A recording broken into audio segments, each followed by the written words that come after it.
एक और आम खबर दें आपको, कब्जा माफिया के खिलाफ एंटी करप्शन पंजाब का बड़ा क्रैकडाउन। ऑपरेशन के दौरान अरबों रुपए की सरकारी अराजी वागुजार। महकमा लाइफ स्टॉक की हजारों एकड़ अराजी कब्जा माफिया के जेर इस्तेमाल थी। तफसीलात जान लेते हैं बोली नुमाइंदे जाफर बिन यार से। जाफर, क्या तफसीलात हैं?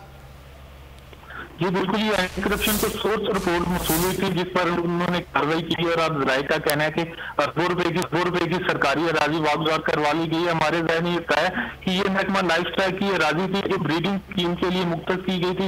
हजारों एकड़ अराजी थी, ये अरसा दराज से जो कब्जा माफिया अपने जाती मकासद के लिए इस्तेमाल कर रहा था, जिस पर एंटी करप्शन की कार्रवाई की गई और बताया जा रहा है कि मजमूई तौर पर 91 लाख रुपए की सारी सरकारी अराजी है वो वागुजार करवाई गई है। एंटी करप्शन मुल्तान की सरबराही में महकमा माल और पुलिस ने 1399 एकड़ रकबा जो है वो वागुजार करवाया। ये लाइफ स्टाइल ब्रीडिंग स्कीम के लिए तकरीबन 2000 एकड़ सरकारी अराजी जी थी जो मुख्तस की गई थी, जिस पर बासर कब्जा माफिया ने मुख्तलिफ ग्रुप बना रखे थे और कई सालों से इस पर मुसल्लत था।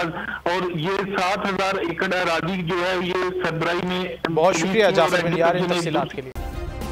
सब्सक्राइब करें और बेल दबाएं ताकि कोई खबर रह न जाए।